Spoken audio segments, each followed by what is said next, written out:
Welcome, everybody, to the World of Ability Podcast Network. My name is Emily Gomer, and am a podcast engineer here. And excited to bring you another episode of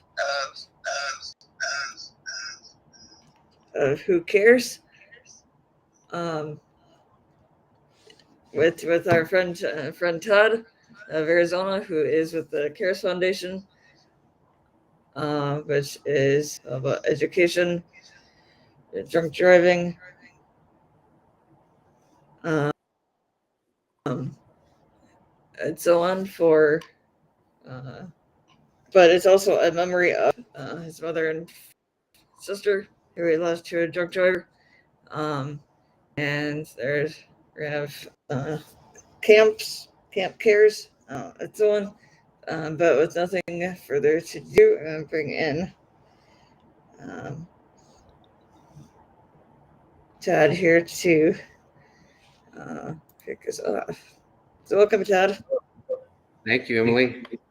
Welcome, everybody, to Who Cares from Cares Foundation. I'm Todd Lingle.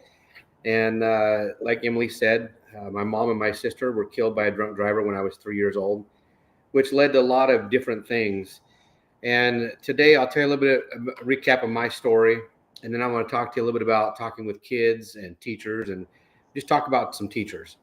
So my story, again, started when I was 3. It was June 14th, 1975. My mom was taking my brother and sister to my grandmother's house. It was the day before Father's Day. My sister wanted to bake pie crust with my grandma, and my brother had a 4-H meeting, I believe, right across the road from my grandma's house. And they'd left in the evening, and I think it was around 5 o'clock, somewhere in there. And I stayed home with my dad. He was breaking a horse, and back in 75, we didn't have cell phones. So, my mom and everybody hadn't shown up. So my grandmother kept calling our home phone until my dad finally picked up, and my grandma said, "Hey, they haven't shown up yet."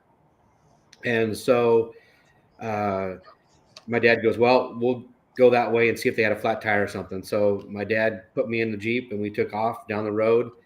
And about 3 miles out of town, we came upon the wreck. My dad said, "I don't remember any of this."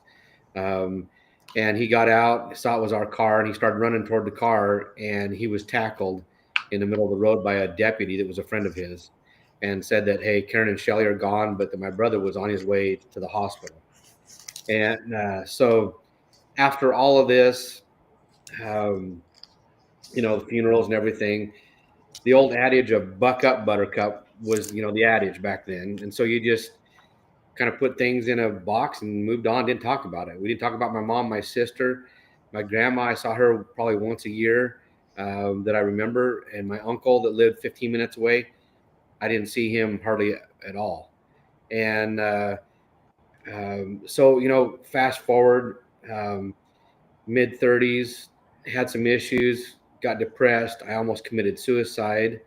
Went through 4 years of counseling. Learned that I have general anxiety and separation anxiety that I'll never get rid of. And so I've learned how to deal with that without medication.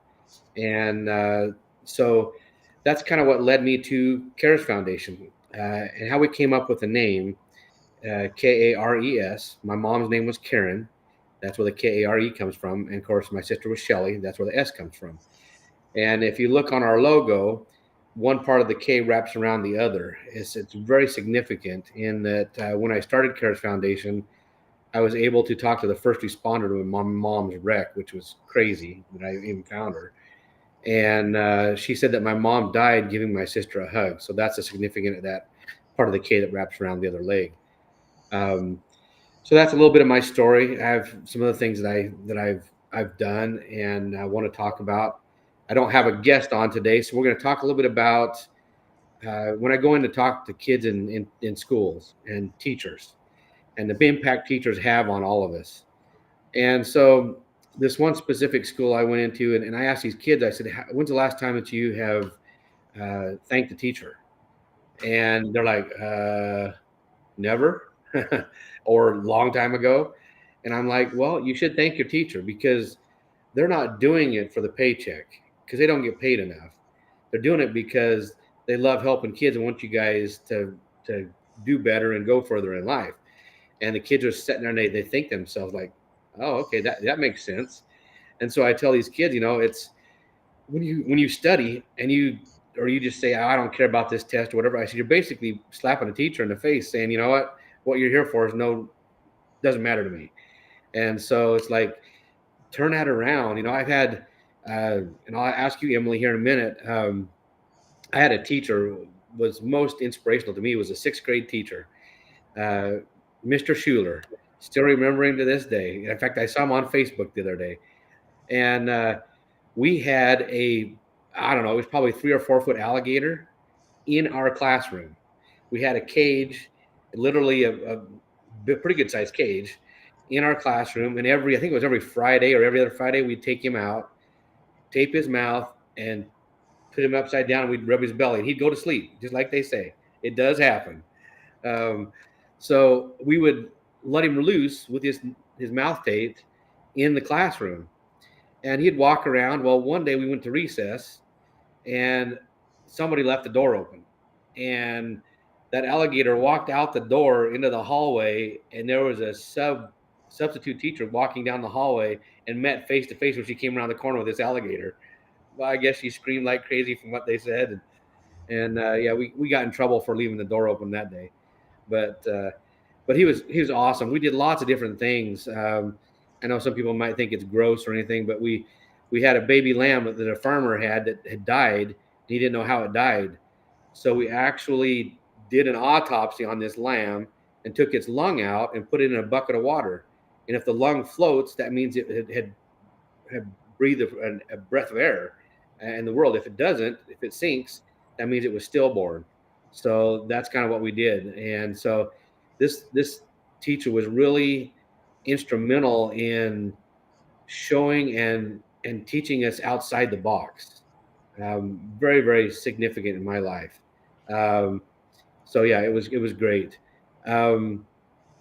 Emily, tell me your experience with the teacher. What's one experience that a teacher really had a profound difference in your life?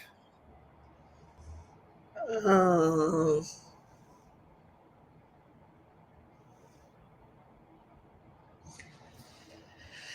I have to think about here in a minute.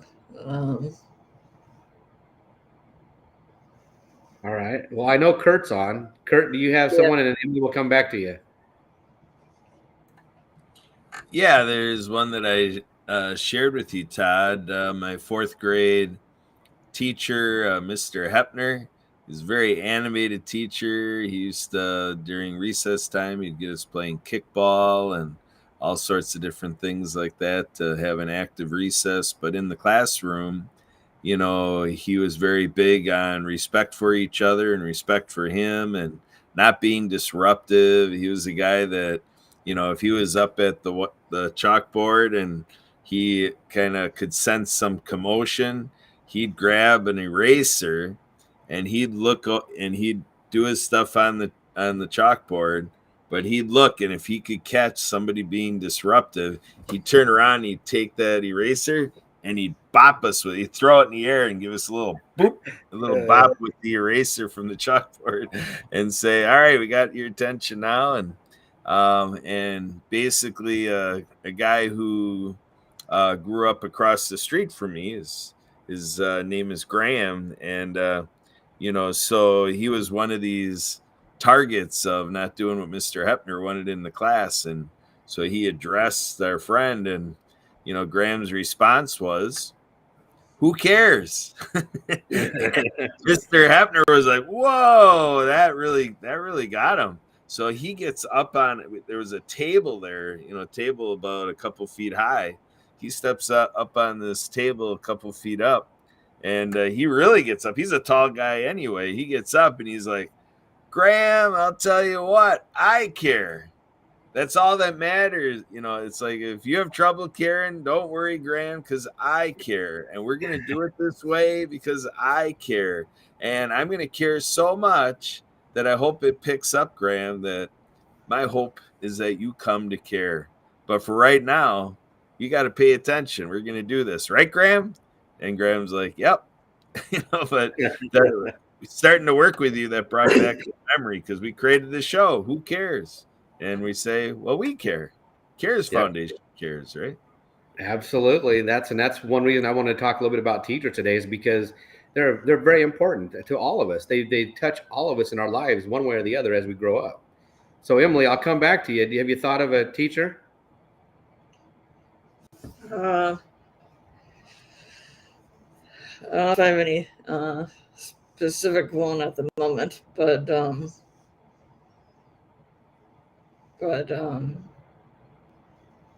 yeah, that's All right. Well, great, that's okay.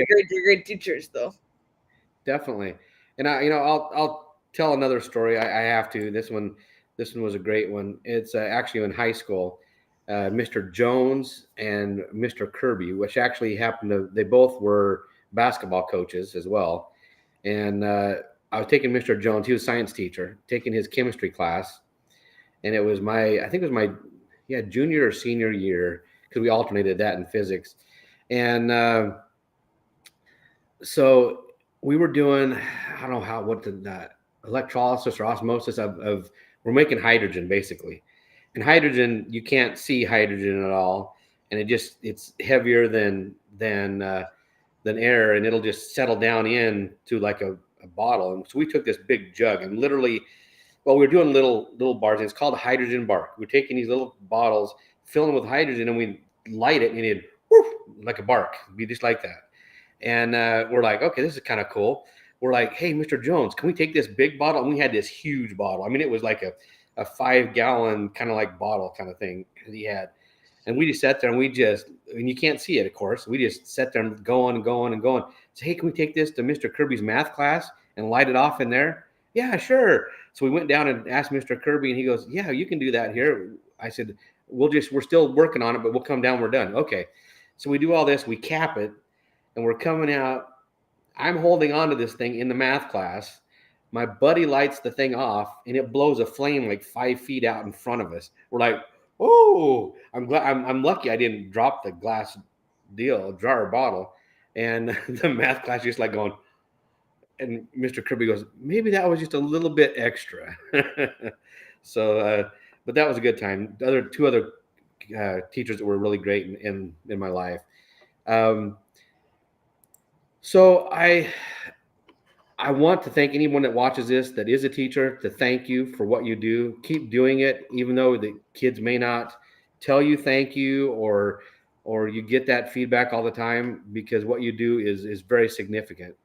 Now I wanted to transition a little bit into talking about Kamp Kares and what we're trying to do with that. Kamp Kares, again, is KAMP and then the KARES. The K is significant, like I was saying, for my mom giving my sister a hug when she passed away. Kamp Kares, we want to take and help kids. That's what it's about. It's about anyone that's been affected by drugs or alcohol or suicide.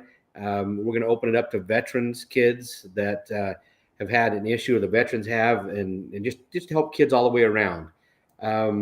What we're going to do is I say some counseling in the morning and the afternoon, and I say that in a broad view because we're going to take like a specific process, or I say process, but a topic like anger.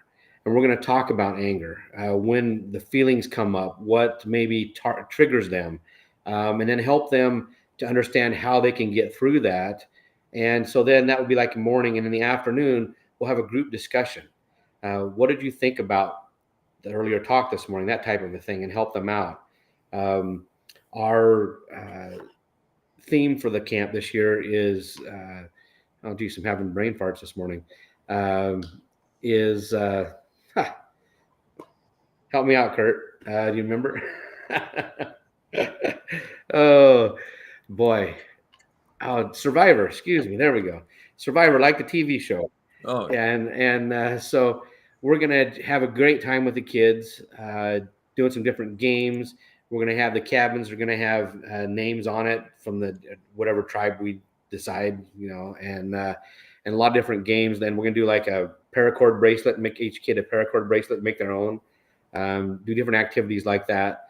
We also, let's see, what else? We're going to try to go down to a lake that's not too far from there and maybe have a day at the lake. On the last day that we're there, it's a Thursday. We want to do a luau and just have a great time with the kids and show them that there's a different way of doing things. In the evening time, we'll have like a bonfire and music going on, and then again, just getting to know these kids. And once we're done with the camp, we want to go a little further and meet with them quarterly and just check in. How are they doing? Is there anything we can do for them? Give them some more tools like the anger topic and that types of thing. And we're hoping as we build that relationship that these kids will go and help their peers. That's the whole goal.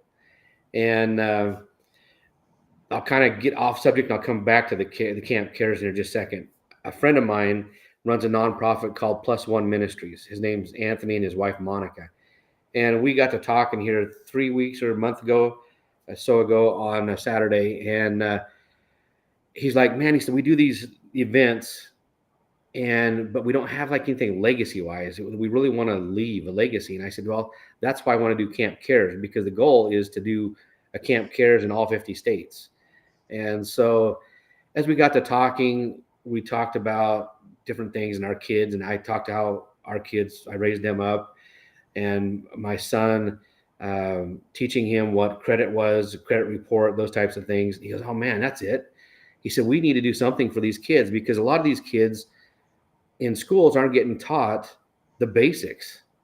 Even my experience today, a lot of kids don't know their times tables or any of those types of things. So as we were sitting there just bouncing off of each other, we decided, like, you know what, we should do some kind of a program for these kids, especially like in the projects in Phoenix. That's where he grew up. A lot of these kids don't know those basics. They don't have a dad, or they don't have a mom. And so kind of what the idea came about was called Kids Life Program. Not sure if it's going to stay that name, but Kids Life Program is being developed.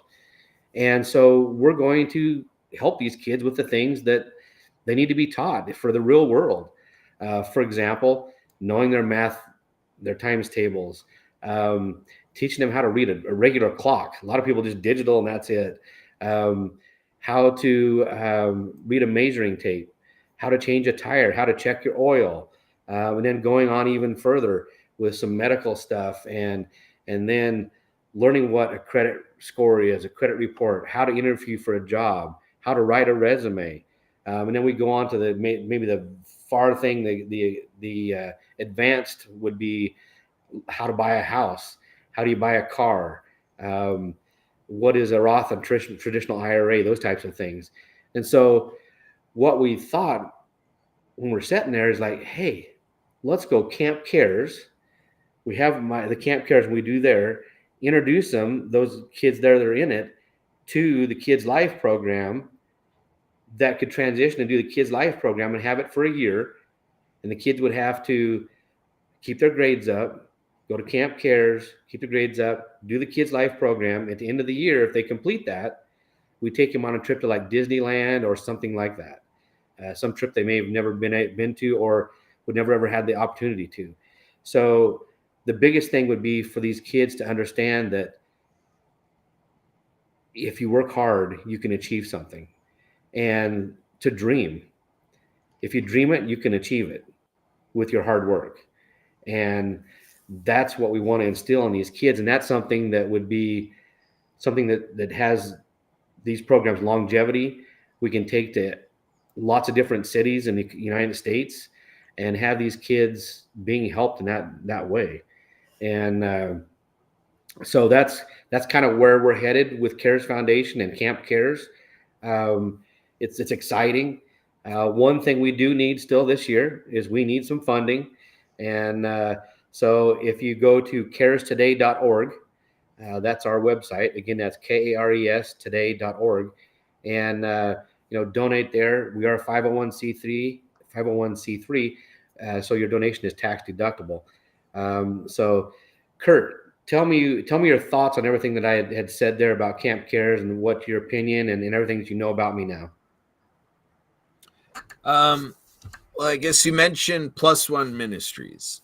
So you've got that connection, and it sounds like, provided, what we're doing with, Kamp Kares, there's a way for Plus One Ministries to come in and participate with the camp. But I'm not hearing, Todd, that we're talking about, co-promoting, co-marketing, co-appealing with Plus One Ministries for the funding.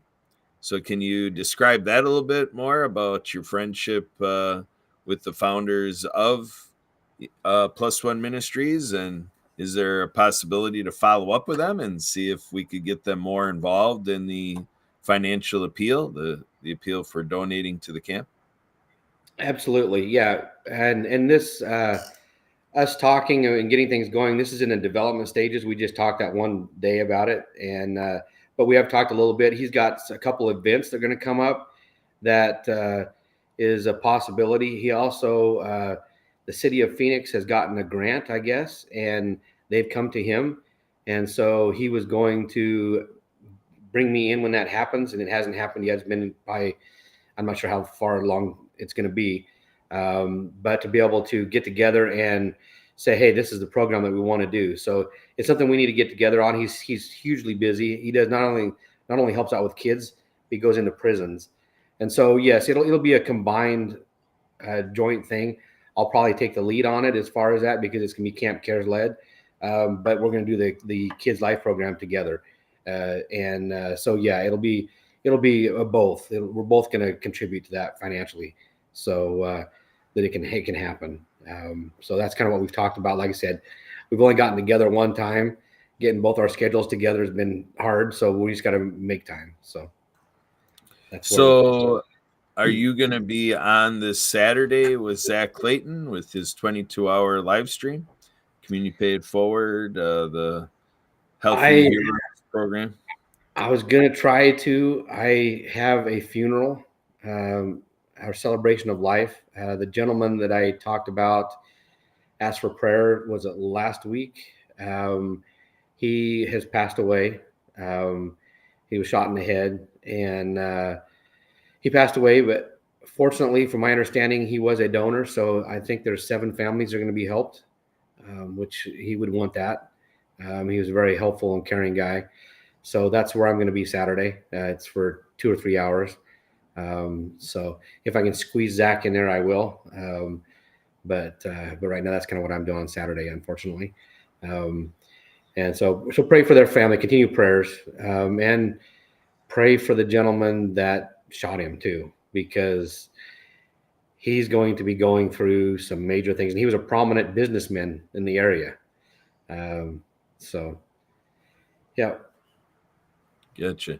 So are you pretty swamped today, tomorrow, and Friday? Zach is taking 30-minute appointments, and in that appointment, he'd be able to capture a video to have something in the can in case, it stays that you're not available.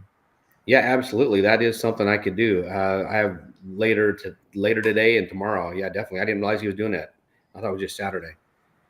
Yeah. So that's what I'd recommend. And I'm positioning these little nuggets because to me this is the success path.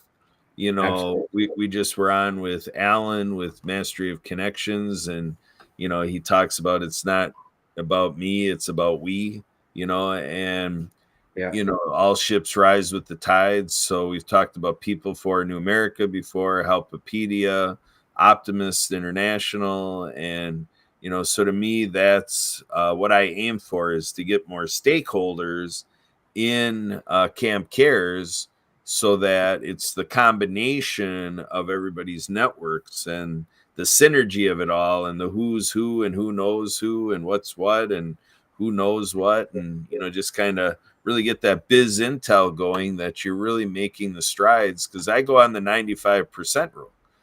When you're going out there to do something innovative, like Kares Camp or Kamp Kares, that 19 out of 20 places where you put your effort, and you put enough effort that they're making a fully informed decision, not just lackadaisical. Oh, we're doing this thing, and you want to support us and move on.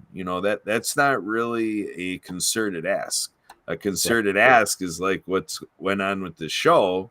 You did a complete run through, so people who are watching the show, have a good synopsis of what we're supporting. And so we need to have people out there fully knowing that. So if we take a guess on, the follow-up that, and for the funding that we might need 40, 45, 50 contributors to amass, our goal, well, I multiply it by 20, which means that through this show and otherwise, we might have to be somewhere, between 800 and 900 people between now and the date where we got to have funds in hand.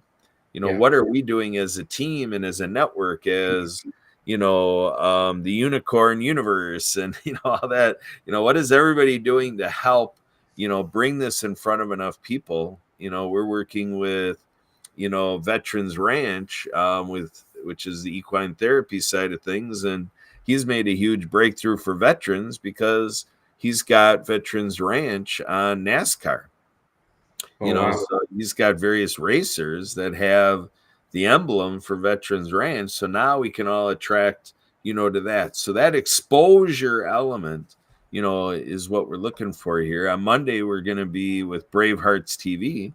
And that would be interesting with the founder of Bravehearts TV and what we're doing with Bravehearts Day, April 28th.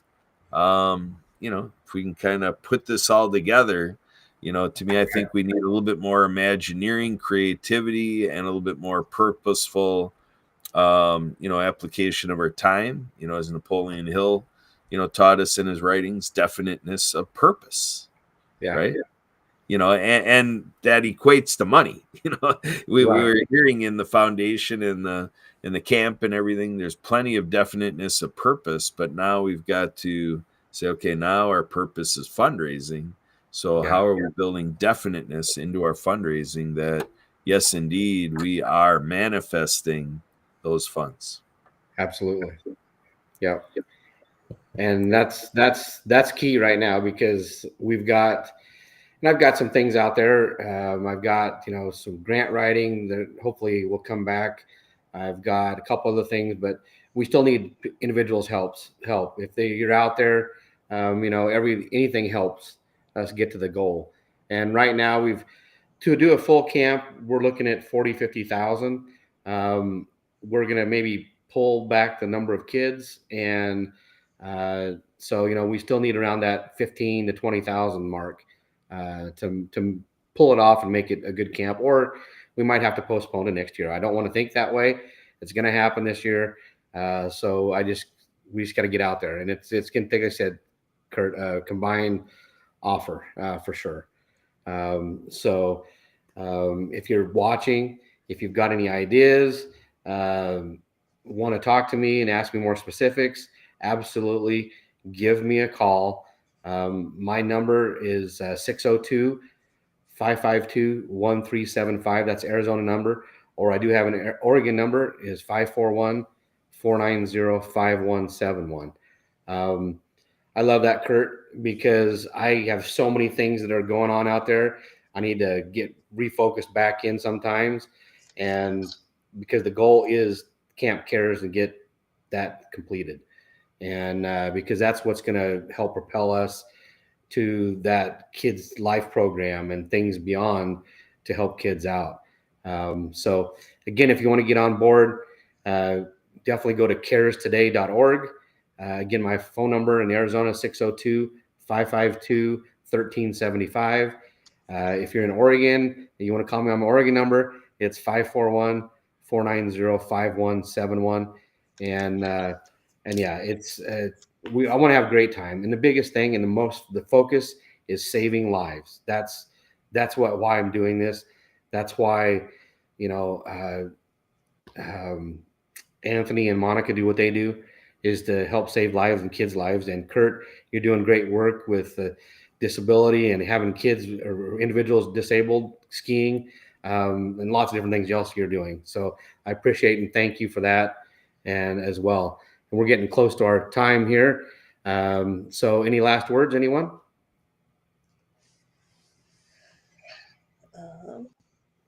All right. Well, we'll wrap it up today. And Emily, if you want to take us out, that would be great. And again, thank you everybody from myself and Kares Foundation. And we look forward to next week. We have a guest on, Dr. Welsh, so on Susie Q's. So Emily, take us out. So I'd like to thank everybody for tuning in today. Again, we are here every Wednesday at 9:45 a.m. Mountain, 10:45 a.m. Central. And we'd love to have everyone on as a guest, so please let us know if you are interested. And I encourage everybody to check out all our social media website, LinkedIn, Facebook, YouTube, and so on. And a number of people that we're working with, like the Story and the Disability Channel, Arkansas Transform U, Zach Lane in the Back Channel, Lawrence Wingate Studios, and our Williams of the Adjustments Podcast. They're good to do, but until next time, hope everybody has a safe and productive week and to stay